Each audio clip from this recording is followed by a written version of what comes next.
ఉత్తర కోస్తా ఒడిశా మీదుగా ఏర్పడ్డ ఉపరితల ఆవర్తనం వల్ల ఆంధ్రాలోని పలు జిల్లాల్లో వర్షం కురిసే అవకాశం ఉందని విశాఖ జిల్లా వాతావరణ శాఖ అధికారి జగన్నాథ్ కుమార్ తెలిపారు.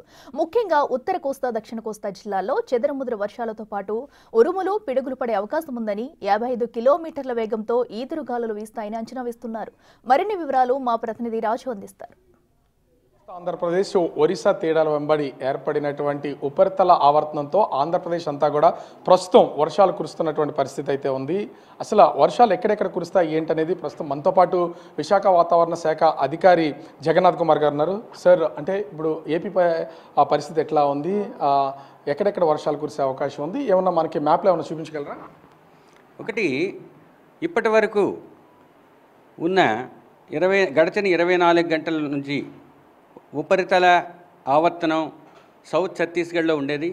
ఇప్పుడు ప్రస్తుతం 0.9 కిలోమీటర్ల ఎత్తులో నార్త్ క్యాప్ అంటే ఉత్తర కోస్తా ఆంధ్రప్రదేశ్ మరియు దక్షిణ ఒడిశా పరిసర ప్రాంతాల్లో ఉన్న ఉపరితల ఆవర్తనం వలన కోస్తా ఆంధ్రప్రదేశ్లో ఈ కొన్ని రోజులు ఏ విధంగా ఉండబోతుందో చూద్దాం. ఈరోజు ఉత్తర కోస్తా ఆంధ్రప్రదేశ్లో 1-2 చోట్ల ఉరుములు, మెరుపులతో కూడిన జల్లులు, తేలికపాటి జల్లులు పడే అవకాశం ఉంది. అంటే ఇక్కడ కనిపిస్తున్నటువంటి మార్కింగ్స్ అన్నీ ఏంటి సార్? అసలు అంటే కొన్ని చోట్ల రెడ్గా ఉన్నాయి, కొన్ని చోట్ల గ్రీన్గా ఉన్నాయి, కొన్ని చోట్ల ఏమో ఎల్లోగా కనిపిస్తున్నటువంటి అయితే ఉన్నాయి, చాలా చోట్ల ఎక్కడెక్కడ మారిపోతున్నటువంటిది అయితే ఉంది. అసలు వాటికి సంబంధించి ఏంటి? ఇది సంవహన వర్షపాతాలు కురిసే సమయం. అంటే ఏంటంటే భూ ఉపరితలం వేడెక్కిన తరువాత అనుకూల పరిస్థితుల్లో తేమ కూడా కూడినట్లయితే మీకు థండర్ స్టార్మ్స్ లేదా ఉరుములు, మెరుపులు వచ్చే అవకాశం ఉంటుంది. వాటితో కూడిన జల్లులు, తేలికపాటి నుంచి మోస్తరు జల్లులు పడే అవకాశం ఉంది. ఇది కంటిన్యూస్గా వర్షాలు పడవు. అప్పుడప్పుడు కొన్ని నిమిషాలు లేదా గంటకు అటు ఇటు వర్షాలు పడే అవకాశం ఉంది. ఉత్తర కోస్తా జిల్లాలతో పాటు దక్షిణ కోస్తా జిల్లాలోని, రాయలసీమలోని కూడా ఈ సంవహన వర్షపాతాలు ఈరోజు 1-2 చోట్ల పడే అవకాశం ఉంది. అంటే నేను అడిగిన దానికి సంబంధించి ఇక్కడ మనం చూస్తున్నాం కదా సార్, ఈ కలర్స్ అన్ని సీతారామరాజు జిల్లాలో ప్రెసెంట్ కన్వెక్టివ్ యాక్టివిటీ వల్ల ఇక్కడ లైట్నింగ్, థండర్ స్టార్మ్ ఉండే అవకాశం ఉంది. ఇక్కడ ఎన్టీఆర్ జిల్లాలోని, రాయలసీమలో కర్నూలు, కడప, అనంతపూర్, నంద్యాల ఈ జిల్లాల్లో కూడా ఈ సంవహన వర్షపాతాలు ఉండే అవకాశం ఉంది. ఇంత సడన్గా ఈ ఉపరితల ఆవర్తనానికి అసలు అంటే ఇది వేసవకాలం ఇప్పుడిప్పుడే స్టార్ట్ అవుతున్నటువంటిది. సహజంగా ఉరుములు, అదేవిధంగా వడగాళ్ళు, ఈదురుగాళ్ళు ఇట్లాంటివి ఏమైనా ఉంటాయా? ఒకటి, సమ్మర్ సీజన్లో ఉండే క్యారెక్టరిస్టిక్ ఫీచర్స్ ఇవ్వండి. వేడిగాళ్ళు ఉంటాయి. వేడిగాళ్ళతో పాటు అనుకూల పరిస్థితుల్లో ముఖ్యంగా తేమగాని ఉన్నట్టయితే circulations, wind discontinuity, trough lines ఇవి కూడా ఈ సీజన్లో పార్టే.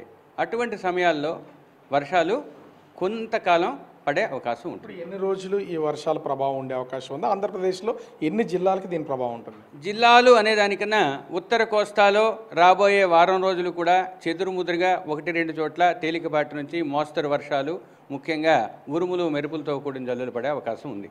దక్షిణ కోస్తాలో ఈరోజు, రేపు, ఎల్లుండి కొన్ని చోట్ల తేలికపాటి నుంచి మోస్తరు జల్లులు పడుతూ ఉరుములు, మెరుపులు కొనసాగే అవకాశం ఉంది. ఈరోజు కోస్తా జిల్లాల్లో 1-2 చోట్ల ఈదురుగాలు 40 నుంచి 50 కిలోమీటర్ల వేగంతో వీచే అవకాశం ఉంది.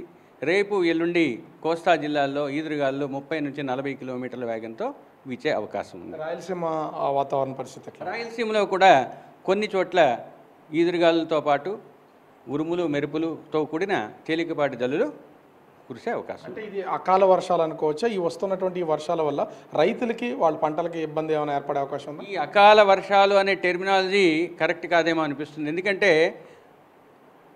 మీరు చెప్పే పంటలకి అనుకూలమైన పరిస్థితి కాకపోతే అకాల వర్షాలు అయి ఉంటుందేమో, కానీ ఈ సీజన్లో ఇటువంటి వర్షాలు సర్వసాధారణమే. అయితే పంటలు అంటే ముఖ్యంగా మామిడి, పసుపు ఇలాంటి పంటలకి దీనివల్ల ఏమైనా ఎక్కువగానే పడినట్టయితే నష్టం వాటిల్లే అవకాశం ఉంది. అంటే వాతావరణానికి, ఆరోగ్యానికి రెండింటికి సంబంధించి ఓ పక్క నుంచి ఎండలు, మరో పక్క నుంచి వర్షాలు కురుస్తున్నాయి. ఎట్లాంటి జాగ్రత్తలు తీసుకోవాలంటారు?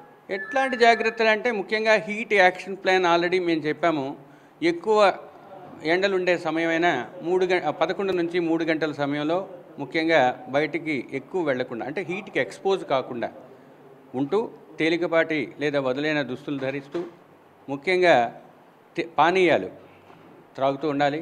వల్నరబుల్ సెక్షన్స్ అంటే ఎవరికైతే ముఖ్యంగా వ్యాధులు ఉంటాయో, వృద్ధులు, చిన్నపిల్లలు మరియు బాలింతలు, ఇలాంటి వాళ్ళు ముఖ్యంగా ఎక్కువ ఎండ ఉండే సమయాల్లో బయటికి వెళ్లకుండా నీడలో ఉండే అవకాశాన్ని కల్పించుకోండి.